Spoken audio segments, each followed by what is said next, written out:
Today I thought I'd talk a little bit about detox or detoxification. I think it's something that has been around for quite a while, and it's something that I think majority of us have maybe come across somewhere. Maybe you thought about maybe should be following a detox plan maybe for a week or so, especially after a December holiday, or maybe you had a really rough weekend and you had a little bit too much to drink and you think you need to detoxify your liver.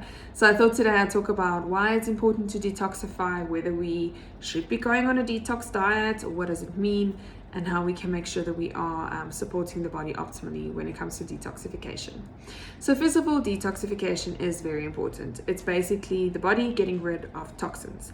So toxins, we can think about things like your pollution that we get exposed to every single day because of living in urban areas.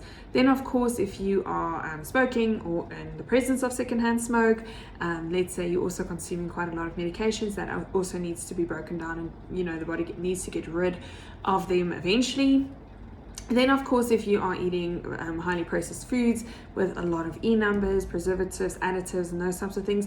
And then of course our foods unfortunately have quite a lot of pesticides and fertilizers and those types of things that's been added to it to make sure that we food security is better in South Africa. So there's a lot of areas we actually get exposed to toxins, so we actually can't really get away from it. So we need to make sure that we are supporting the body optimally when it comes to detoxification. So that leads me on to my second point. How does detoxification occur? So the body is really good at detoxifying, and thank goodness for that. So we actually don't need to be worried too much about in terms of if I don't go on to a detox diet once or twice a month or however many times a year, then my body's not detoxifying. That's not the case. Luckily, we have the liver, the gut, and the kidneys that are very effective in detoxifying or getting rid of these toxins or broken down particles in our bodies. So what we need to do is to make sure that we are actually supporting these organs to detoxify as effectively as possible. Okay, so there's definitely something we can do. So we can't just sit back and think, okay, well, the body needs to do everything, but we also don't need to think that if I don't do anything, the body's doing nothing. So there's a midpoint that we need to reach. So first of all, let's look at the liver. So the liver is where majority of the detoxification actually occurs. The liver actually has two phases of detox, phase 1 and phase 2. Phase 1 is basically where the toxin is actually changed into a water soluble form. In other words, it actually is able to be dissolved in water. That's what water soluble means.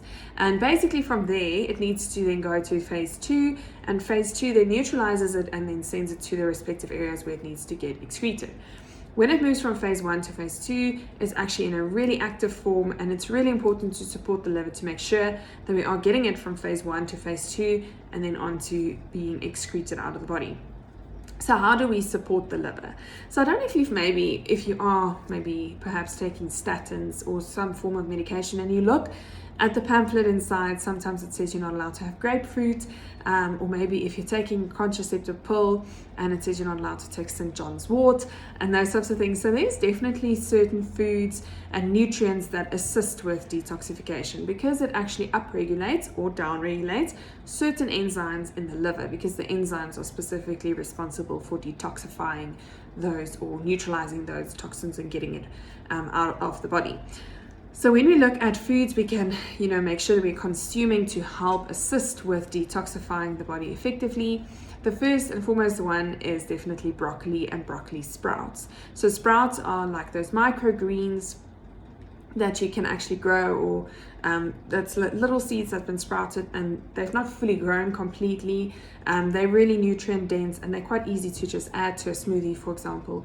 But your broccoli sprouts, or just broccoli in general, your cruciferous vegetables like, for example, your cabbage, your Brussels sprouts, kale, all those actually assist with your detoxification in the liver. Then we also have the allium vegetable group, like for example your garlic, your ginger, your onions, and those also assist with detoxifying in the liver.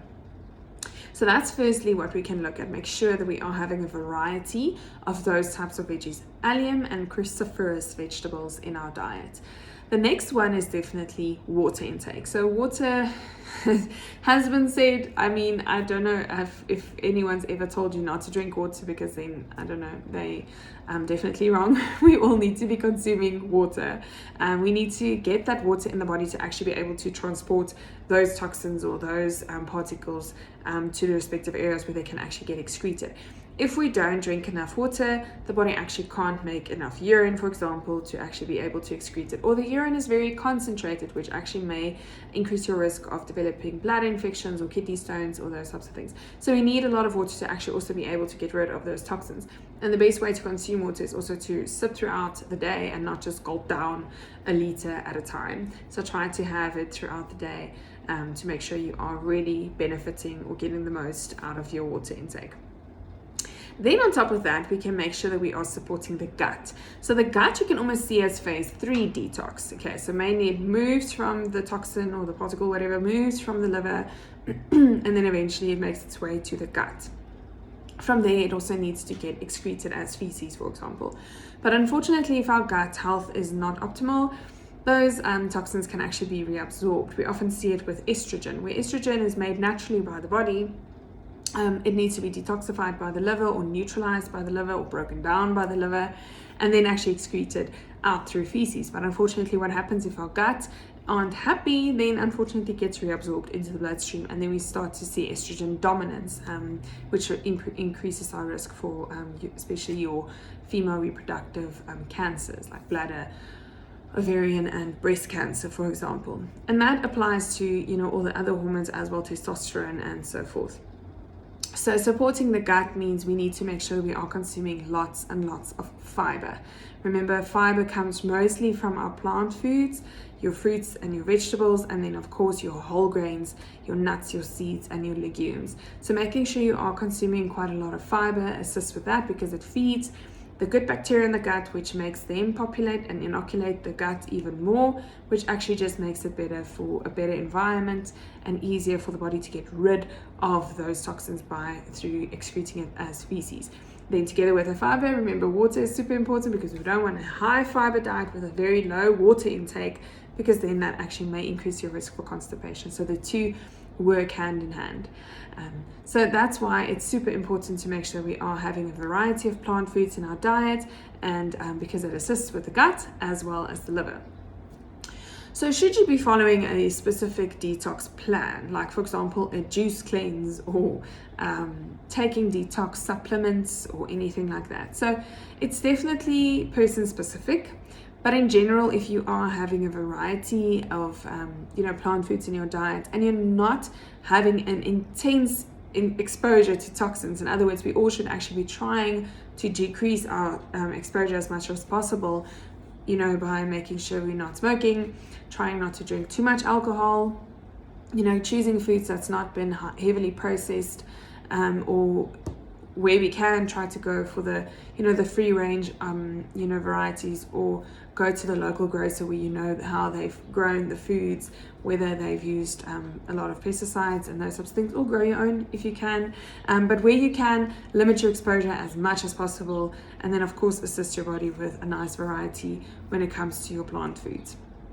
You'll see that we have a detox 4-week plan. It's not necessarily your typical detox like just drinking green juice every single day or drinking cabbage soup. It's still a variety of foods in your diet. We've just tried to limit the amount of typical preservatives that we get and additives that we get from heavily processed food. So if you can eat as minimally processed as possible, that's typically enough with a variety of plant foods. You shouldn't be worried too much about it. But in general, if you are worried and you feel like you need to be detoxing, or you don't know if your body is detoxing effectively or not, you can always do a genetic test. We have quite a few nice genetic tests we can do to make sure that the enzymes in the liver are working effectively and optimally for optimal detoxification, and what we can do to support them. So if you're interested in that, let us know. We can assist you with a genetic test to make sure that you are detoxifying effectively. But otherwise, let us know if you have any other questions, and I hope this has been helpful, and I'll see you in the next one.